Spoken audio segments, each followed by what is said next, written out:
Hello, welcome back to Dungeon World. When last we left off, the fairly nasty Lord Algieri and his various minions were soaring off the head of a statue to a relative of Binklebart here, Brandon. And as we went to break, the heroes were left with the severed hands of this very same Brandon, and the peasant who had been saved through his perhaps foolhardy heroism. Although actually she's still got quite a severe wound from a burning brand that I don't know if they've seen where that came from. Chris was silently miming about how much we're just gonna, stay secret about that. So, okay, so the immediate threat has been dealt with. There is no one currently trying to accost you. Somebody is trying to tend to the wound of the lady. Ironically, it seems like not as bad as it might be because it was cauterized by the fire set by Ember Tongue. And yeah, what are you guys thinking? What are your thoughts? What are you going to do? So I'm going to immediately rush up to the spot where there was that weird, black energy that collapsed. I should say, pick up Brandon's hands and just look around really confused and try and discern what had happened. I guess I'll try and summon everything that I know about magic, which is almost nothing. Yep. So that sounds like discern realities. You even used the word discern. So you're going to try and figure out what happened here. Okay, so that is roll plus wisdom. Oh, Jesus. Okay. Yep. You're like, as a wizard, why could you ever expect me to have wisdom? So I rolled a 3 and I've got a -1, so that's a 2. So mark experience. Okay, so you don't really know what's going on here. There seem to be some hands. There seems to be a perfectly spherical cutout of this, really smooth cutout of this fountain, and it seems to hold relatively little significance in terms of magics. Does anyone else want to try and figure out what's going on here? Or Okay, I was going to run over alongside Binklebart and try and see where the sphere of darkness disappeared to. And I mean, I don't know an awful lot about darkness other than the fact that it happens at the end of every day and is wherever fire isn't. But I might try and discern what I might know about magical darkness. There are sort of two different sides of the thing. There's discern realities, which is when you closely study a situation in person. And then there's spout lore, which is when you consult your accumulated knowledge about something. So is this you consulting your knowledge about darkness, or is this you looking at the general sort of vicinity? Both might be useful. Me looking at the general vicinity, because I don't think Ember Tongue actually knows very much about darkness. About anything, let's be honest. Sure. Go for it. Roll some discern realities. Was it wisdom? Wisdom, yeah. See, spout lore is intelligence. So maybe I should have got you spouting lore, Binklebart. Binklebart knows so little that it kind of works. Okay. So what did you I get? I rolled 5, so it's a total of 6. And I'd like to point out that I've rolled 4 and 1 so many times with these dice. I'm going to swap to another I think set that's a of dice wise. That's the because true wisdom.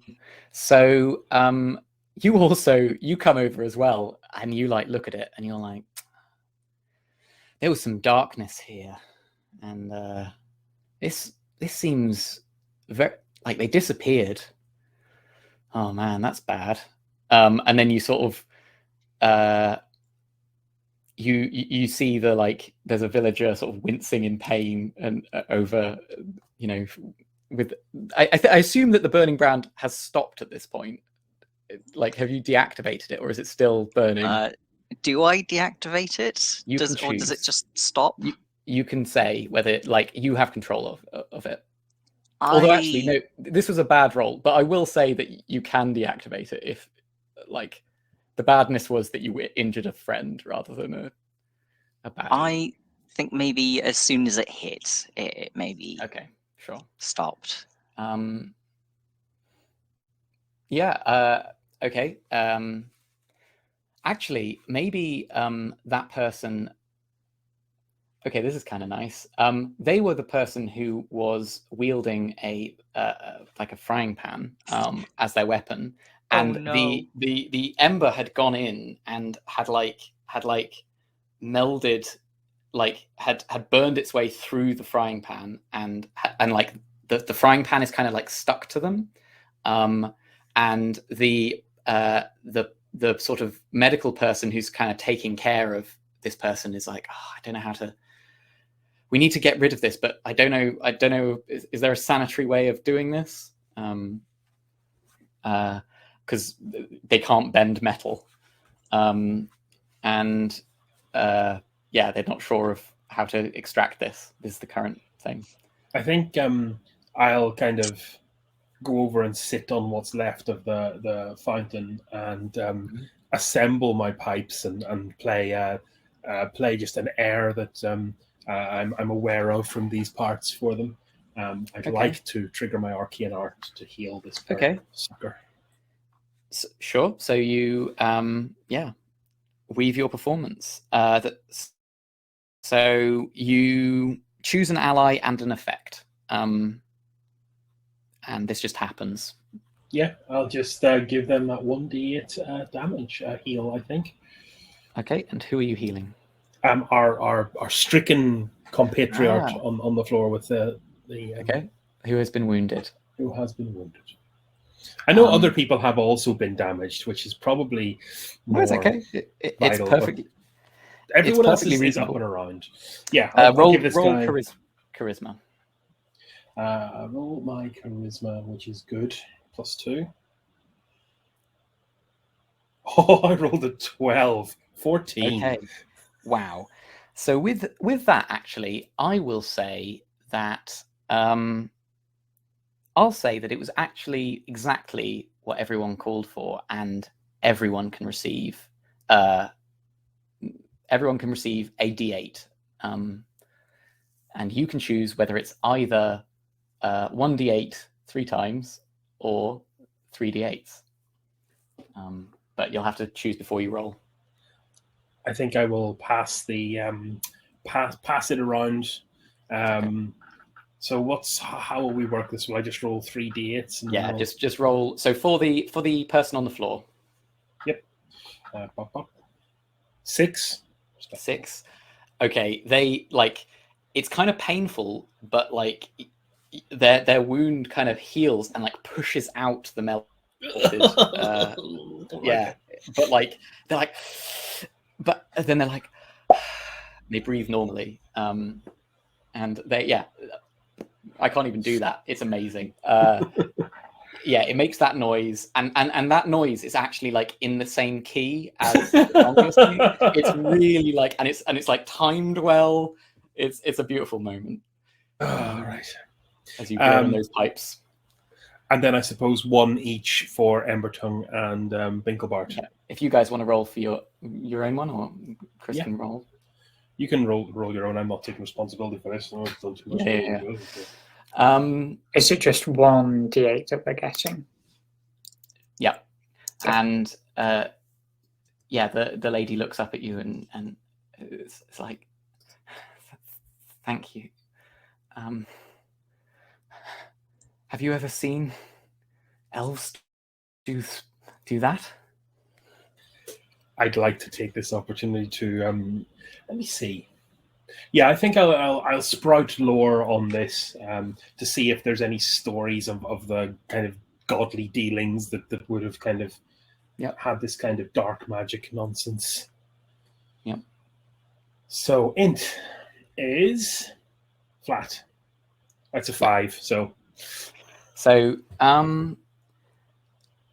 I'll say that you've just heard lots of rumors. You've heard there are people who have spoken. So mark experience as well for that thing. There are people that you've heard talking in whispered tongues about demons and other such individuals and darker gods. Not everyone worships the same gods. Sometimes it's a little indistinguishable which ones are the good ones and which ones are the bad ones. Certainly from your perspective as a bard. But yes, there are some forgotten. But you've forgotten. You're not sure. Although actually, you have bardic lore, right? I do, yes. With the expertise of gods and their servants. Okay. So if that does proc, then because it's hard to say, because if I entered a temple, I'd 100% ask for it. But sure. if it's an anonymous magical force, I don't know if that's celestial or. I think it's fair enough for you to ask me the question. I won't. So you are. You can ask me any one question about. Let's say.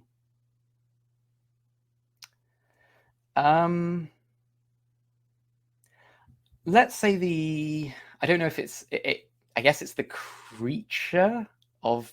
You could ask me about the creature of the elves, or you could ask me about the Lord himself. I'm happy for either of them, but not both. I think I will.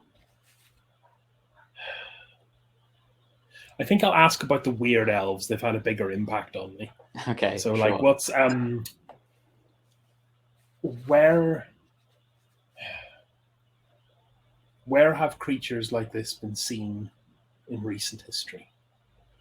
So, elves are rarely seen, but you, in all of your knowledge of like lore and mythology, only know of a very tiny fraction that like maybe were spoken of having predilections for cruelty or pain.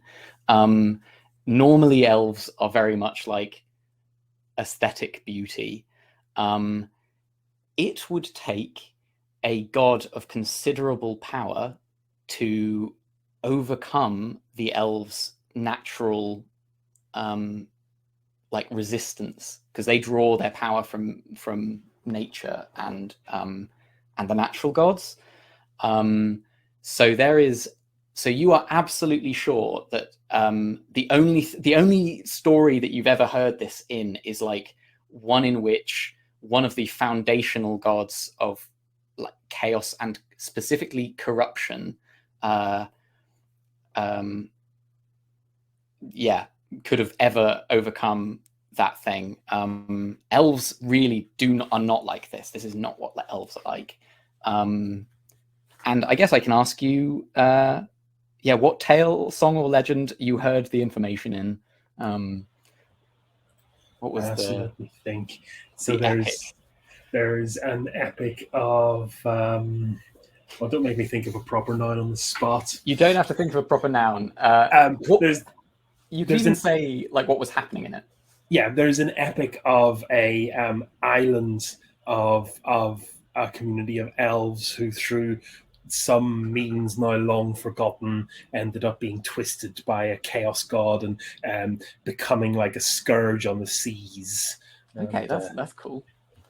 Yeah, and they were pushed back at some point, yeah. or faded into obscurity, or were forgotten. Not sure. Okay, cool. Yeah. So do I think at this point, the villager who was helping the injured person, who's now just sort of taking a bit of a breather, will say, that was Lord Harper, right? Lord Algieri? What have you seen him around? Is he I thought he was a recluse, just dealing with his sick wife. What was that? Was that even a man? And like he's asking, probably Binklebart, because even though you do have a Hawaiian shirt of robes in whatever form it takes, you do sort of look like a wizened individual who might know some things. Okay. There is no chance that I know what's going on. So Binklebart's going to do the classic of just kind of waffling his way through it, and just kind of nodding and going, yes, yeah, truly a perplexing enigma, a confounding conundrum, a puzzling puzzle. And at this point, you will remember that one of your lecturers at the Wizarding College used to use the phrase "puzzling puzzle" as like a common thing, like, oh, it's a puzzling puzzle. And in that class, you saw a much younger Harper Algieri. Okay. And okay.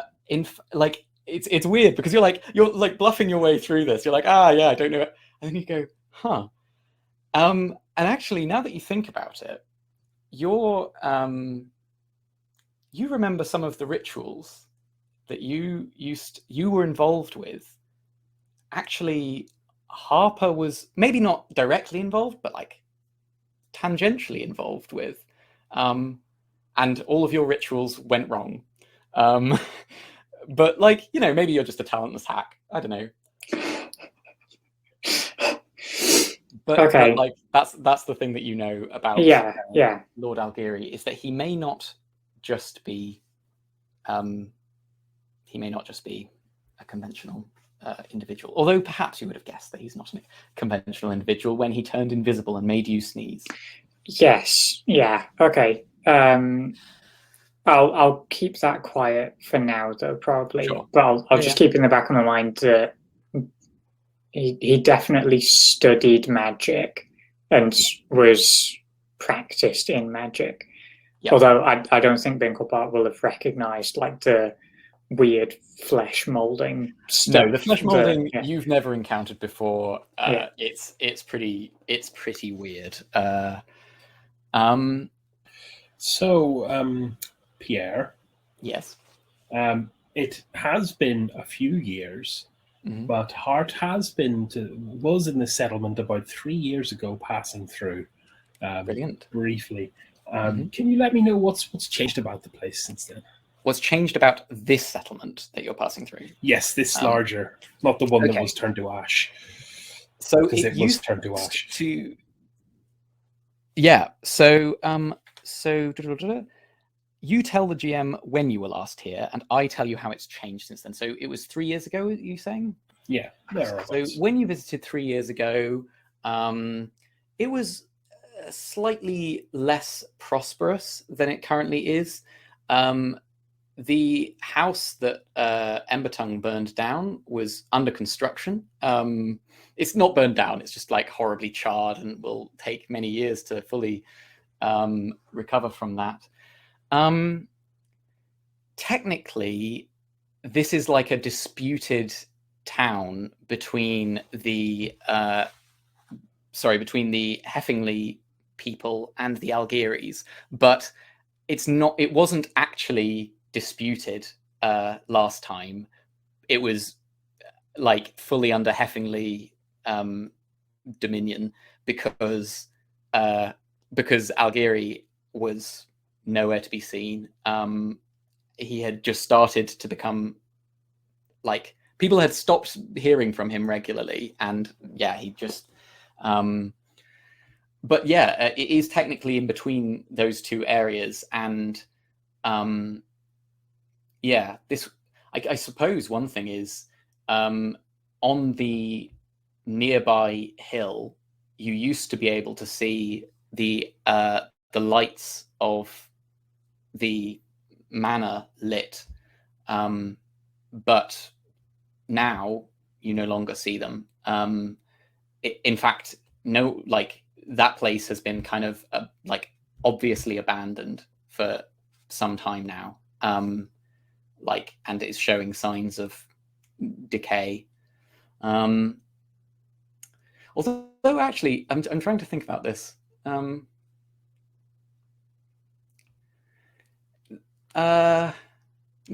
okay. There is also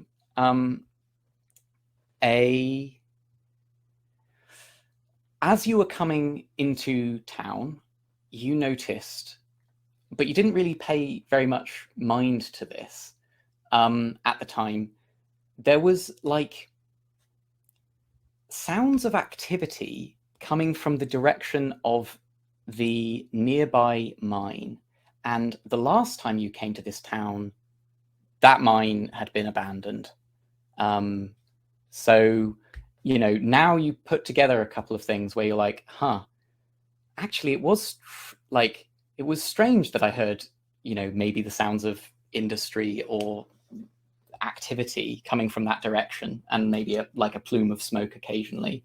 That actually is kind of weird. So that's how it's changed. Okay. I think obviously I'll catch up with this in casual chat with the common folk, maybe as we're kind of stepping down from the trauma of the scene just occurred. Would they can I kind of needle one of them for information on how did a mine become unabandoned? How did a mine become unabandoned? Okay, which person do you ask? Just maybe the person who I healed, because I think I have some form of leverage on them. Yeah, she's more than happy to help you. I think if you're speaking, are you speaking frankly with this person?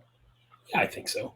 Okay, so this I think is your charming and open thing, which is when you speak frankly with someone, you can ask me or their player a question from the list below. They must answer it truthfully. Then they may ask you a question from the list, which you also must answer truthfully.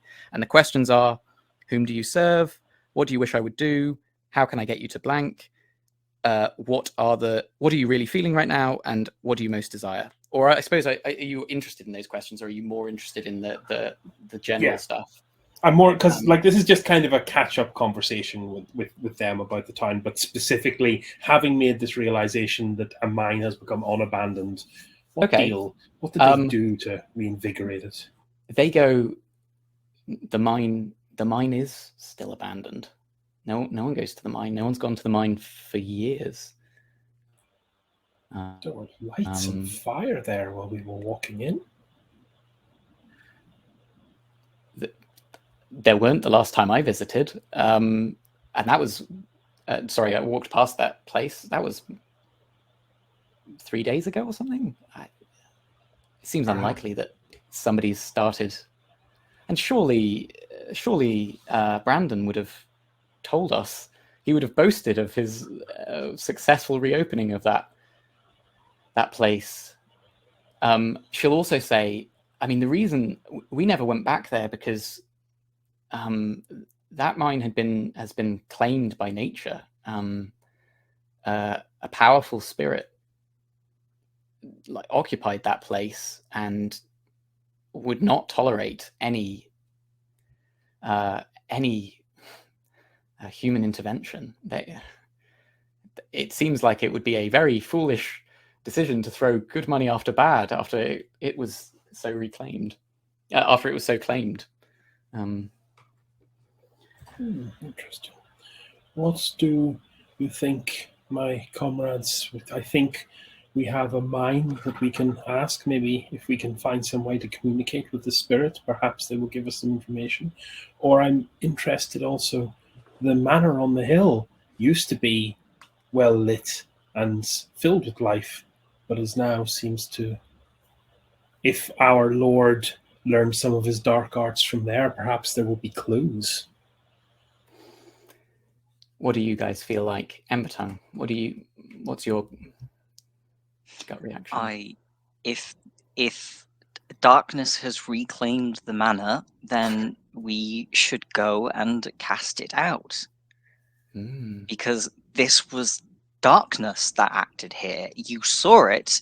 It came alive, and I have been warning everyone for an amount of time I'm not entirely sure about.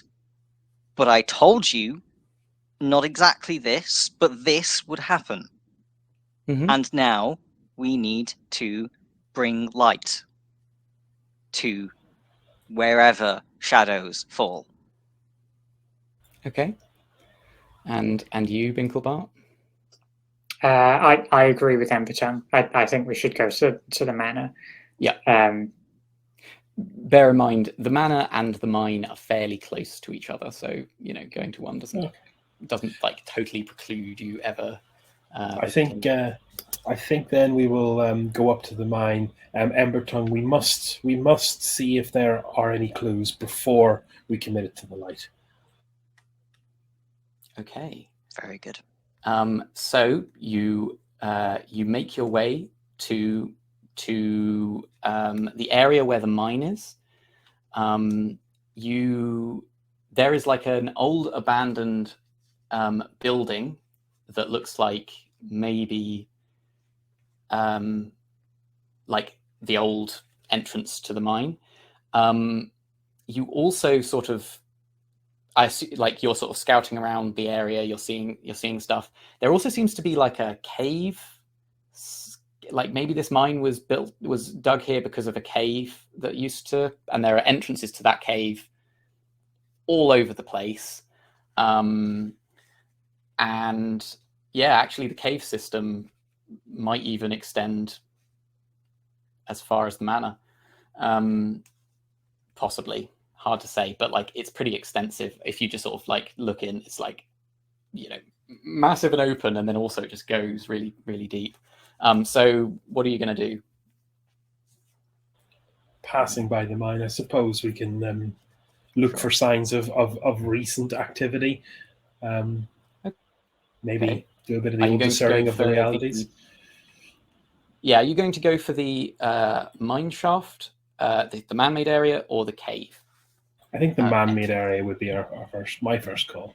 Okay. I think if that's where Hart saw signs of life, that would be a good place to try and scout first. Sure. So you approach the mine shaft. You approach the cave entrance. The mine entrance. Get it straight. Embertongue, I think you, because you're most connected to the fire, you notice that there is like a fire pit that, while there aren't like live embers in it, there definitely were fairly recently. Maybe they've been like doused in some way, just outside. But otherwise the building looks like empty. And as you enter, there's like a ladder that goes, or I don't know, I think it's a ladder that goes down, and then there's like a sort of spiraling staircase that goes deeper into the mine. And there are torches in the side, but they are not lit, so it just gets darker and darker as it goes down. Was Embertongue afraid of the dark, by the way? Yes. Yeah. Okay, as soon as I see that it's dark down there, I'm going to grab one of the torches and not light it. I'm just going to cast light on Okay. the torch. Very good, very good. Yeah. So the torch sort of like lights up. Does it look like a flame? No, it's literally just glowing like It's a glowing white. stick. Yeah, the entire torch is just glowing. Yeah. Okay. Sure. I guess as you guys are you progressing down into the mine? Are you okay with this, Embertongue? Are you fine? Embertongue, I mean, we've got one glowing light. I'm going to try and reach for one of the other torches on the wall, Okay. and probably not be able to reach it. But I'll be trying to like scurry up and climb up to grab one of them. God. It's just so cute. This is Making painful. It's pathetic too noises. cute. I will hand Embertongue a torch. And Yep. then I will get out my flint and tinder from my adventurer's pack, and light it.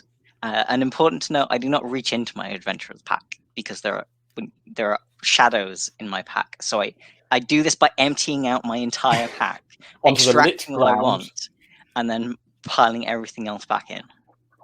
Okay. And as you Binkle, go, Bart, and Hart will be well used to this. yeah.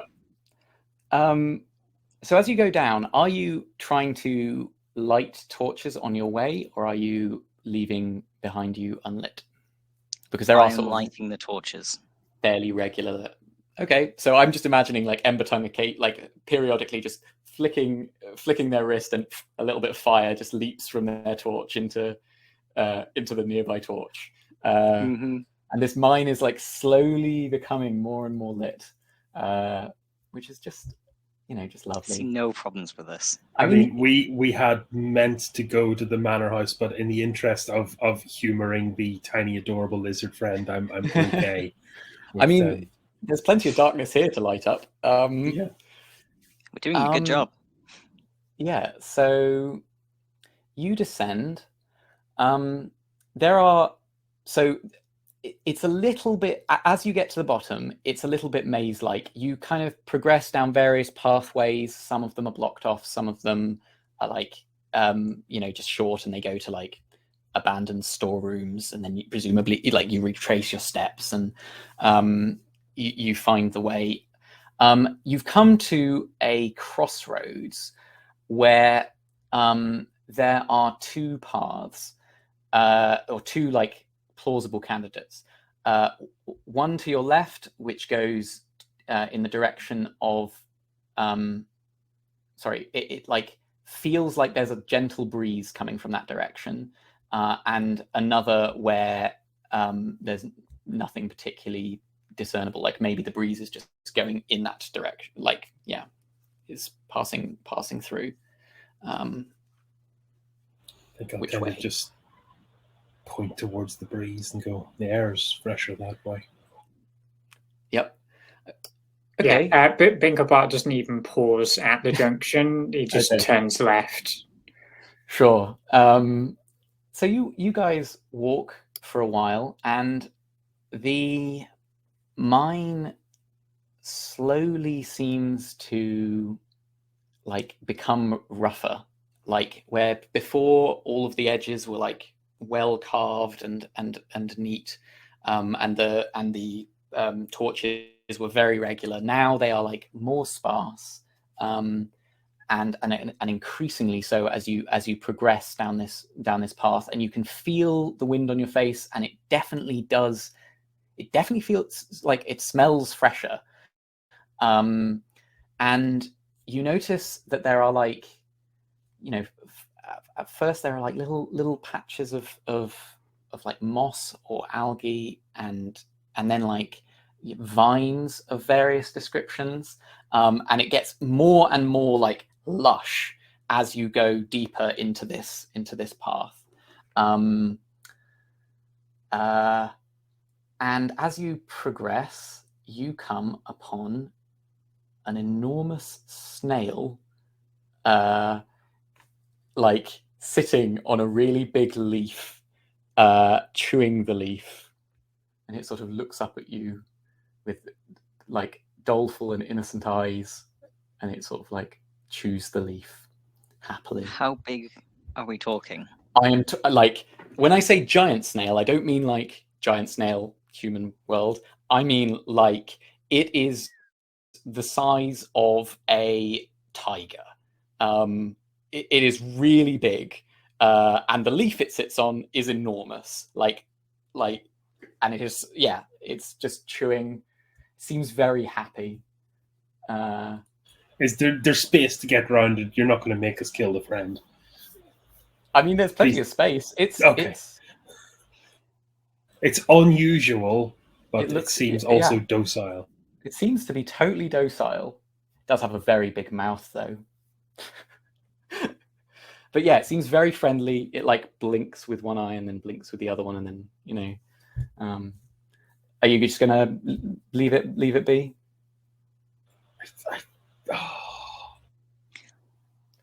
It says evening. I was going to ask if it was likely to be talking. And then it goes back to chewing.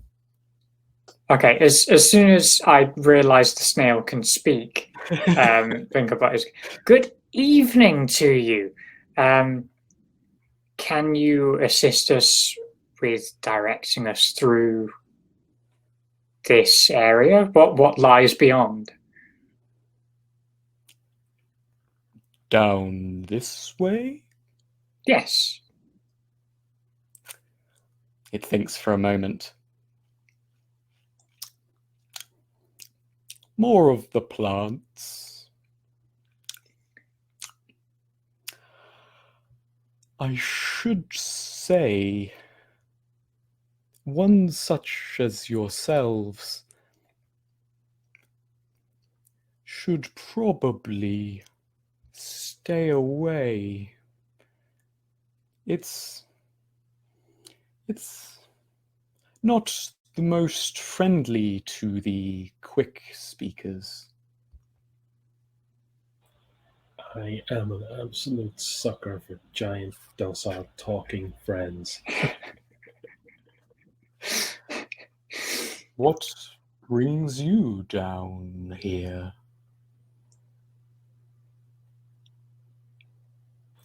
It like there was trouble in the town. The lord of the manor has disappeared. We're looking for clues. The lord of... I have not heard of this god of manor.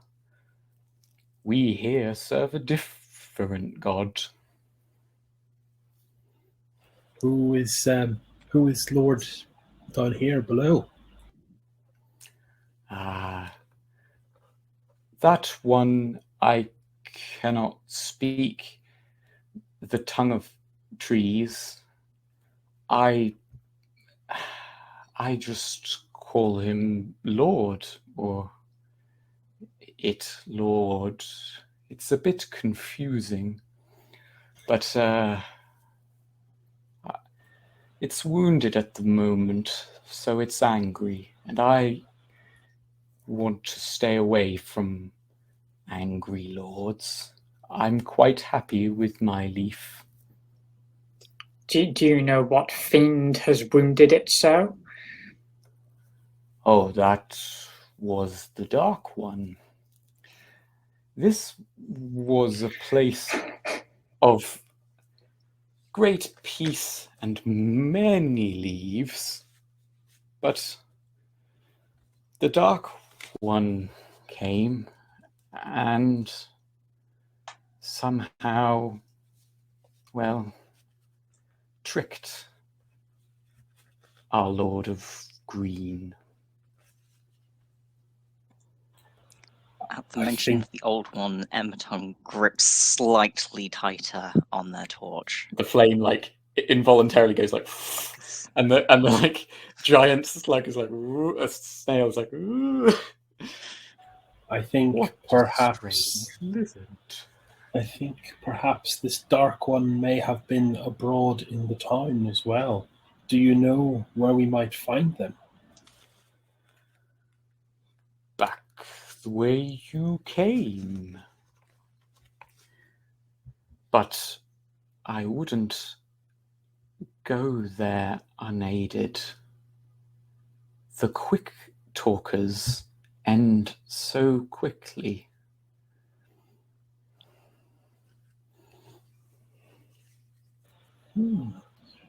Would What a funny lizard. And it sort of reaches out one of its like tendrils and like pats you.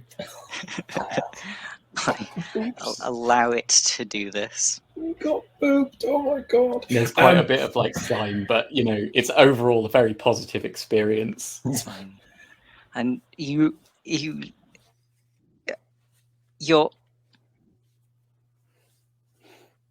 Do you live here down in the dark? Well, I like it here. There's lots of big leaves. But there are leaves up there as well, where it's Well, light, at least half the time. I didn't want to bring it up, but I eat a lot of leaves. Up there, I could never sustain my diet. But down here, the Lord of the Green is very providing. Is there Do any not- way we can help the Lord in his pain at the moment? Well, you would need to be careful, but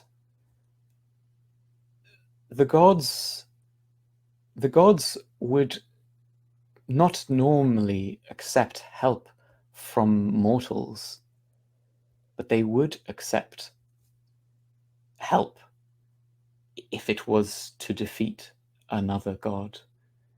If you could convince the Green Lord of your intent to harm the darkness, perhaps it would spare you and not treat you as food. It then chews really like a huge mouthful of I think like now's a leaf good matter. opportunity for me because we're kind of. I know we're talking gods, and this creature seems to have a jump on the old god trigger quite Mhm. quickly. But I still think I can spout lore about some an ancient kind of nature deity and its fight against the Absolutely. the darkness god. Sure. So yeah. It's just a flat intelligence roll. Yep. 9. Nice. Okay, so on a 7 to 9, the GM will only tell you something interesting. It's on you to make it useful. So what do you want to know? You want to know about the nature god. Yeah, there must have been like a historical gambit where a hero or this kind of scenario played out. What currency do we use to convince the nature god, I suppose? Yeah, okay. Interesting things about currency to use with nature gods.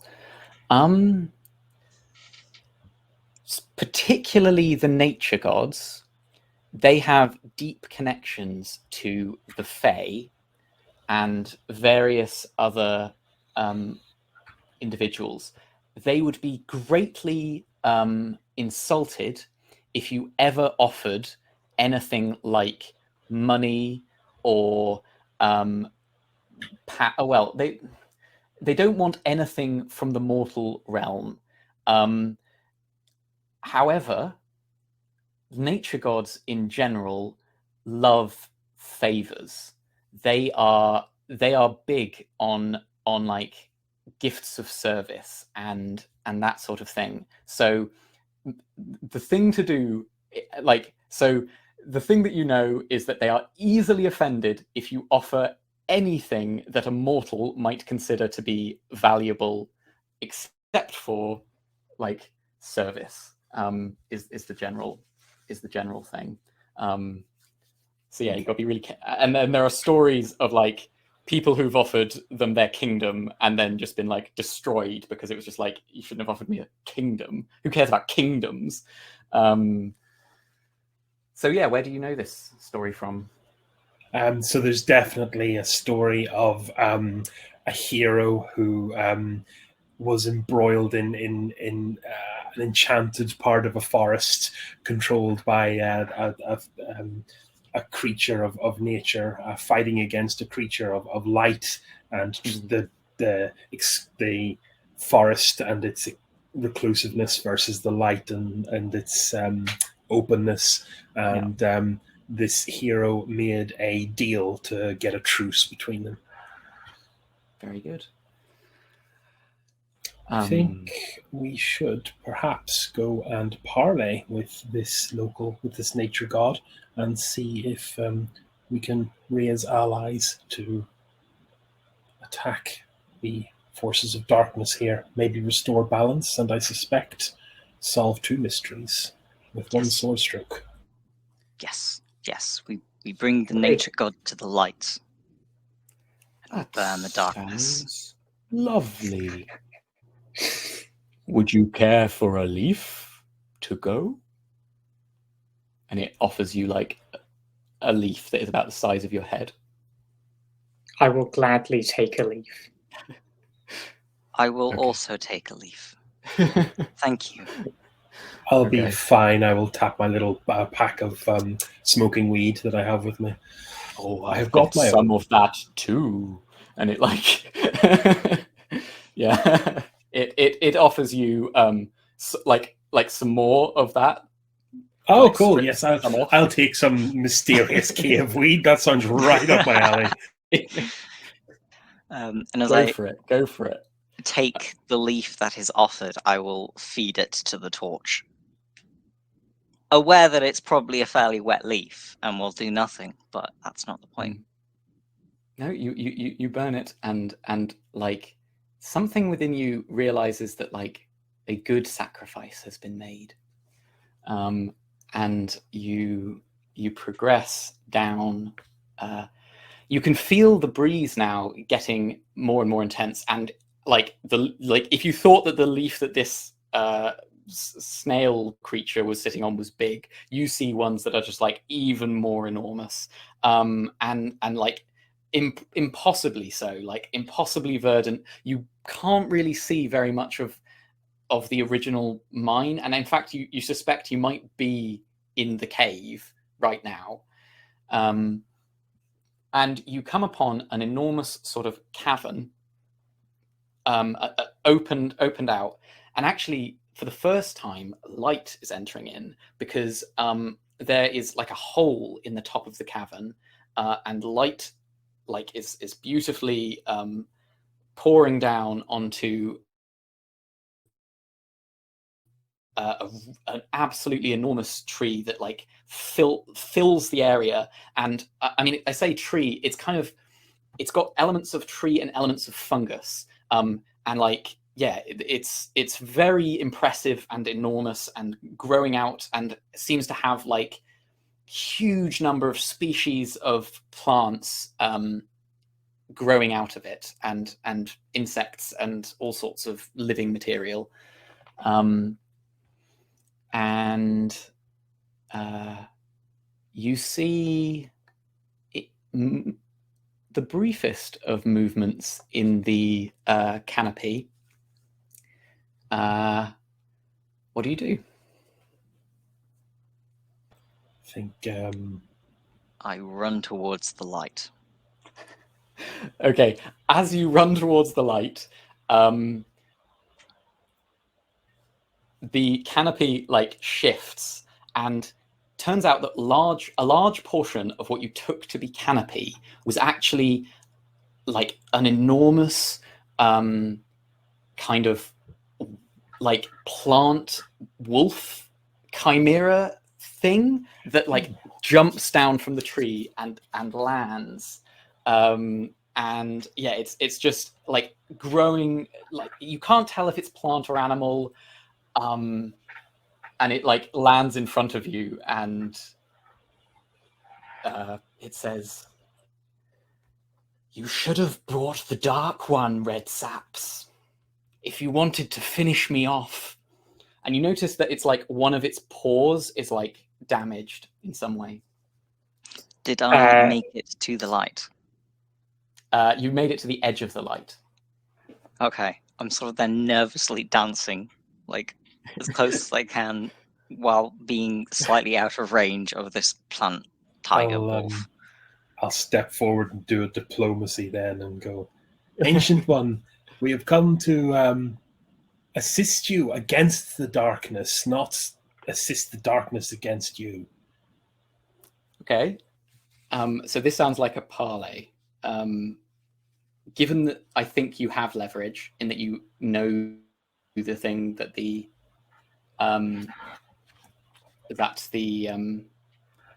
snail told you.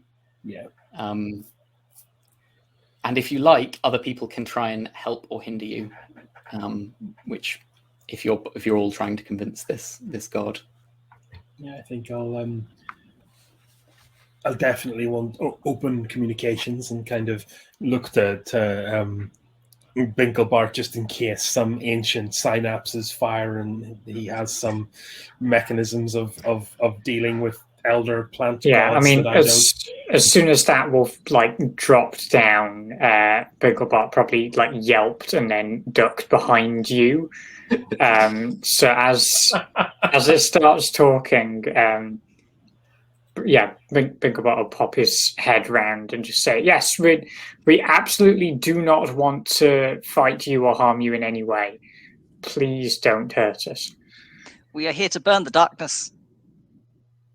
Okay, I think Burn actually your flame is quite like it's kind of off-put by the flame, but the fact that you mentioned that it would burn the darkness is like I think it counts in your favor. So I think I want both you, Embertongue and Binklebart to roll Aid or Interfere, which is you roll plus bond with heart. So whatever bonds you guys have, and tell me what your results are. 7. Okay. So you are going to give a +1 to heart, and I too get a 7. Okay. Okay.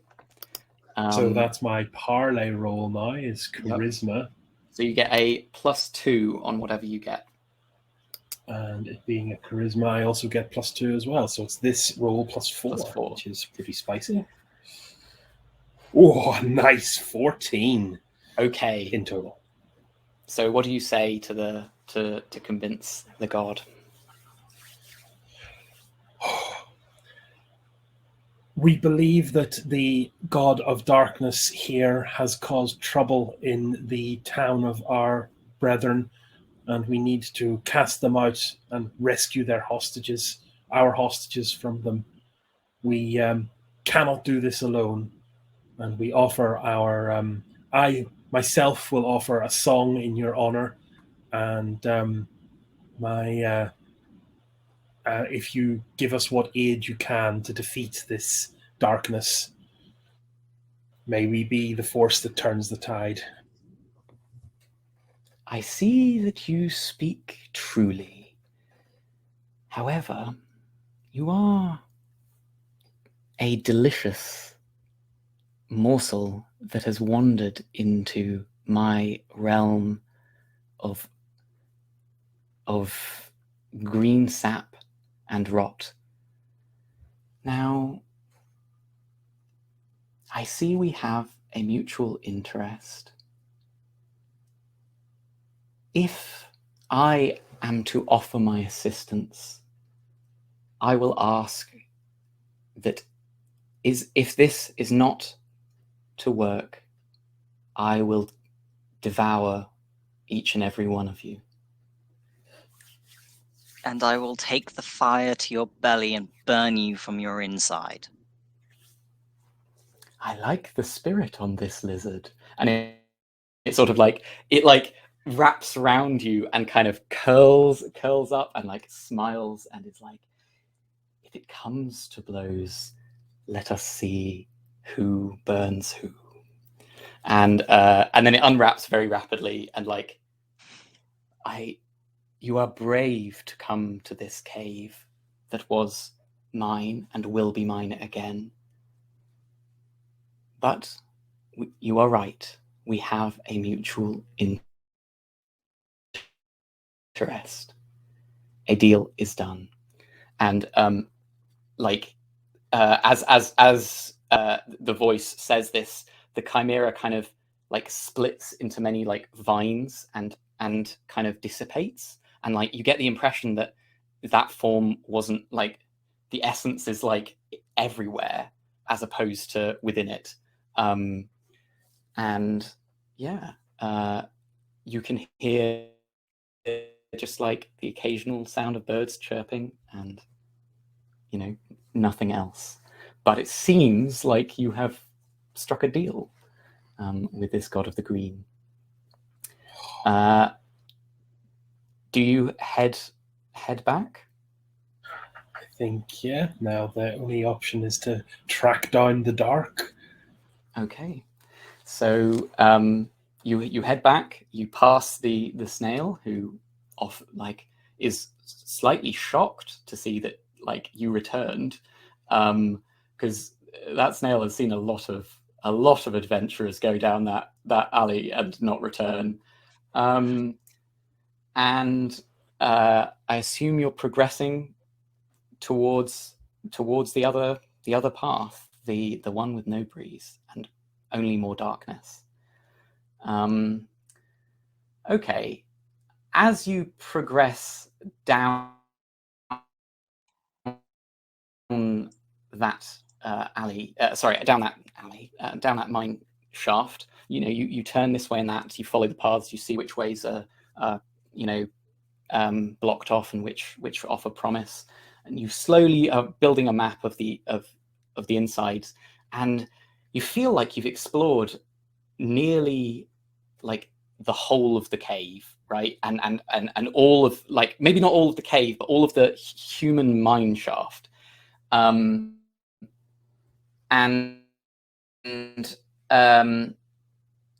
yeah, so you're exploring this whole area, and you can't seem to see anything that would be of use until Binklebart, I think, trips over something and knocks something loose, and it turns out that there was a some sort of like wooden palisade that you thought was just sort of rubble, but actually seemed to be concealing something, another tunnel. And yeah, it's actually quite well concealed. Are you guys investigating the tunnel? Are you progressing in the normal fashion? I think I'm going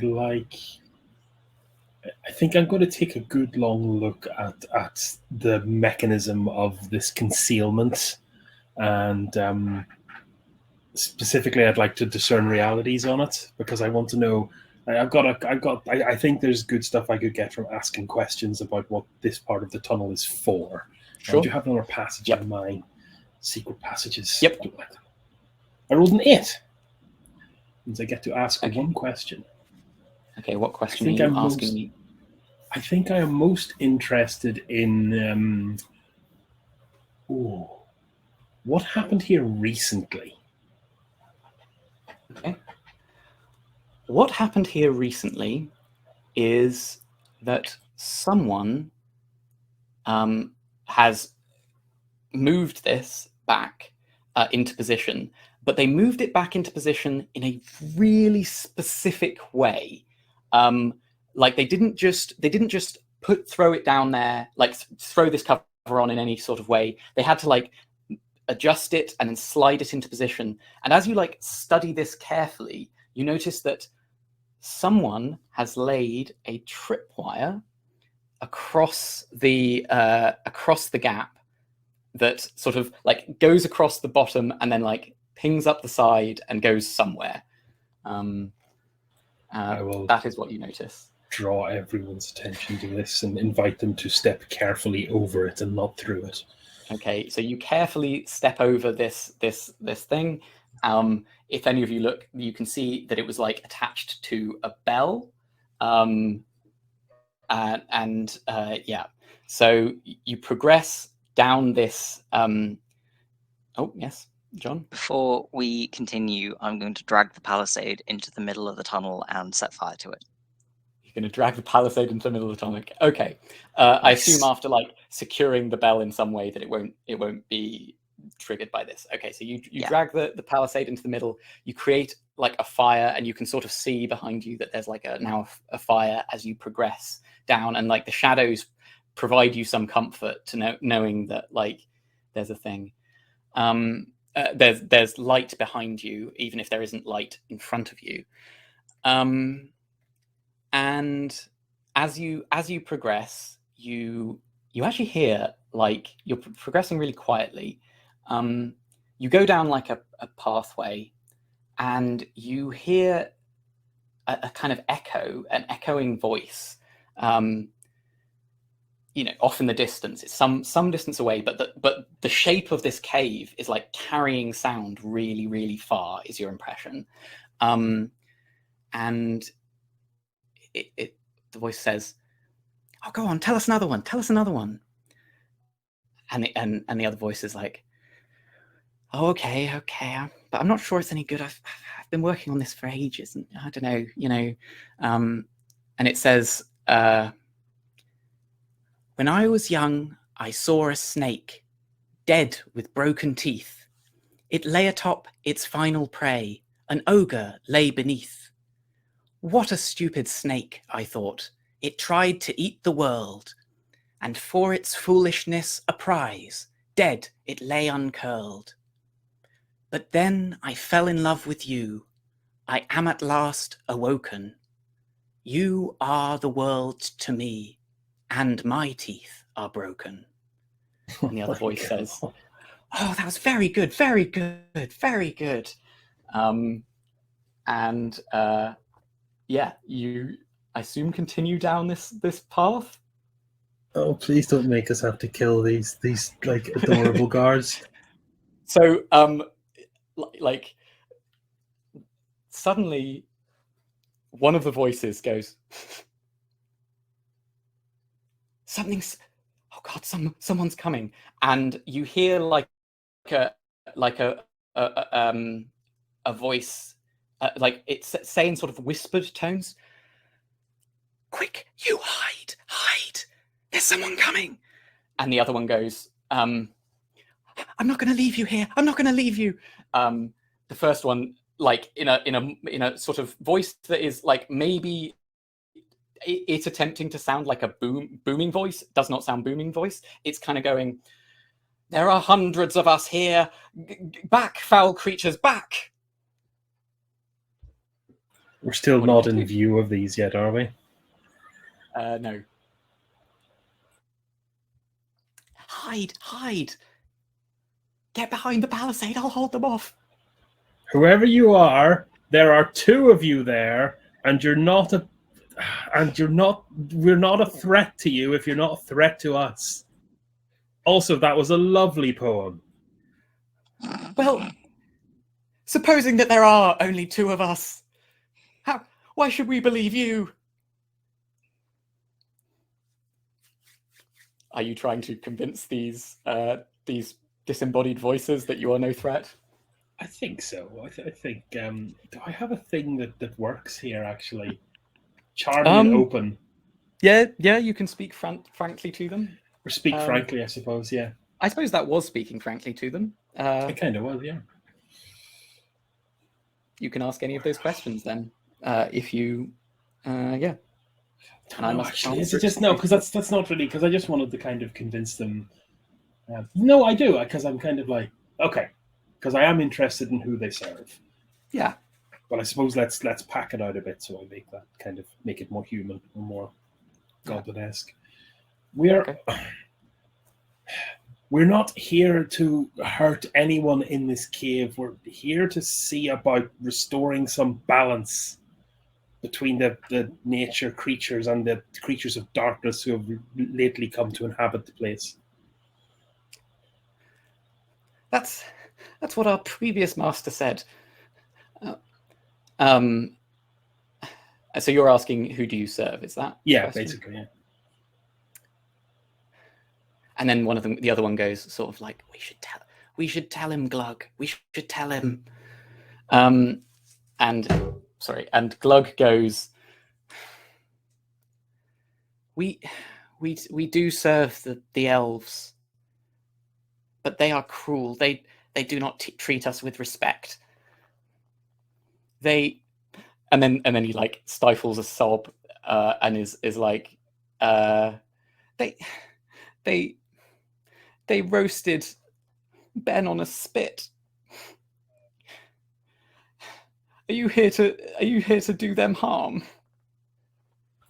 We're here to whatever creature they serve. We have to. They've taken people from the village, and we must get them back. Okay. And then at this point, one of the goblins like comes into the tunnel and like is looking very disheveled and sort of throws down its weapons. If you are here to stop the elves, then I think maybe I can talk to the others of us and get them on side. Oh, your assistance would be most appreciated. We already have the assistance of the Lord of the Verdant Cave. I think that one has eaten several of our kind. The last attack went badly. It's best not to attack gods. Mock them, but don't attack them. I just want to go back to poetry. You've got a good talent. Can you sing? Maybe a conversation for later. Oh, well, thank you. Okay, we're in. And on that note, I think we will take another break. I'm die. Okay. It's too cute. You're giving Chris too many friends. I can never give Chris enough friends. They're just lovely, you know. All right. Well, see you on the other side.